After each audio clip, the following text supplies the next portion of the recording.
A child is sitting on the front steps of a house right now. He has been sitting there for a long time. He is holding a toy that belongs to his mother, and his mother is inside that house. She can see him through the window.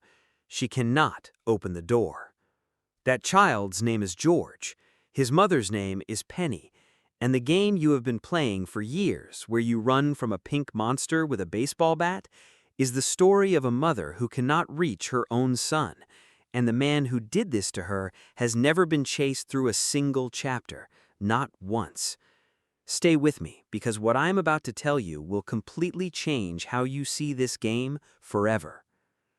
Every player who was ever loaded into Piggy made the same decision the moment she appeared: run. And it makes sense. She is fast, she is loud, she has a bat, and she knows exactly where you are. Every single mechanic in this game tells you that Piggy is the enemy. Get away from Piggy. But let me ask you something that nobody ever asks. Why does the enemy have a house? Not just a spawn point, a real house, with a real kitchen, with family photographs on every wall, with a child's bedroom that has drawings pinned above the bed, with a living room that has a family chair where someone used to sit every evening. Monsters do not have family chairs. Monsters do not have children's drawings on the wall. Monsters do not have a son. Penny had all of those things before one man decided that his pain was more important than her entire life. His name is Mr. P. Mr. P was a scientist, brilliant, dedicated, and completely destroyed by the fact that his wife Rose was dying after a terrible accident. He loved her in the way that removes all limits, in the way that stops asking whether something should be done and only asks whether it can be done. So he built a laboratory, not in some distant facility, in a basement, a residential basement underneath an ordinary neighborhood where ordinary people were living ordinary lives, completely unaware of what was happening beneath their feet. In that laboratory, Mr. P created something that could pull a dying person back from the edge. It worked, but what came back in Rose's body was not quite Rose. It looked like her, it moved through her memories, but something behind the eyes was wrong in a way that Mr. P could see every single time he looked at her. And instead of stopping, he needed a new test subject. Penny lived nearby. She had a husband, a young son named George, who drew pictures of his family and pinned them above his bed. A completely ordinary life that had nothing to do with any of this. None of that mattered to Mr. P. She became Subject 1. And the moment that formula entered Penny's system, without her knowledge and without her consent, everything that followed was already written. The abandoned towns, the destroyed hospitals, every infected character in this game who was once a person with a name and a home and someone waiting for them. All of it traces back to one basement, one decision, one man who decided that his grief gave him the right. Now, here's the part that stopped me completely when I found it.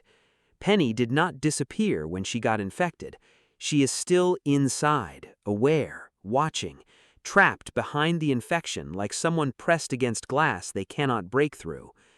When no players are present, Piggy does not wander randomly. She returns to her living room. And in that living room, she does something that no mindless infected creature would ever do. She takes care of it.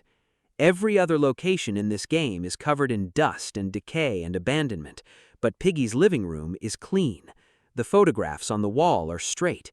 George's toys are arranged neatly on the shelf, exactly where they belong. Penny has been coming home. In the quiet moments when no player is there, she comes back to the only place that still feels like herself.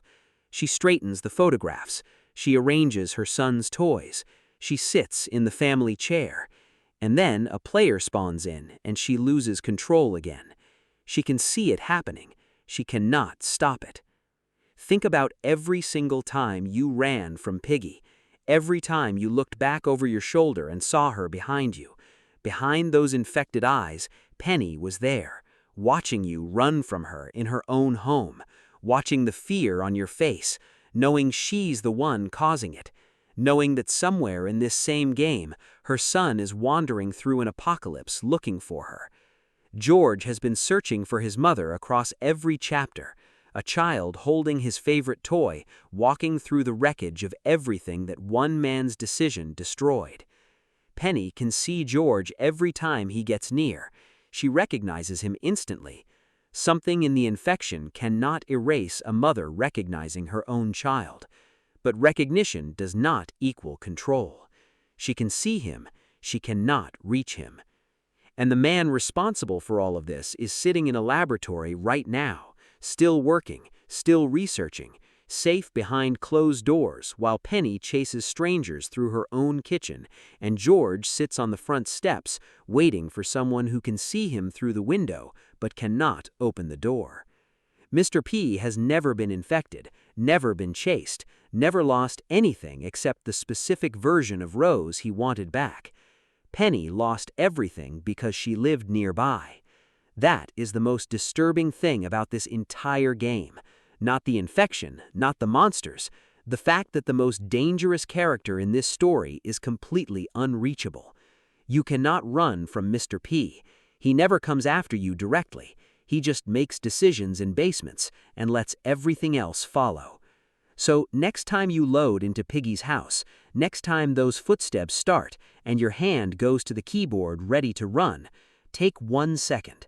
Look at her eyes, not the bat, not the expression, her eyes. Because right at the moment you spawn in, right before the infection fully takes over, there is a fraction of a second where Penny sees you arrive in her home. She is still in there. She has always been in there. Drop your theory in the comments right now. I want to know if you think George ever finds a way to reach her, because the game leaves that question open, and I think it does that on purpose.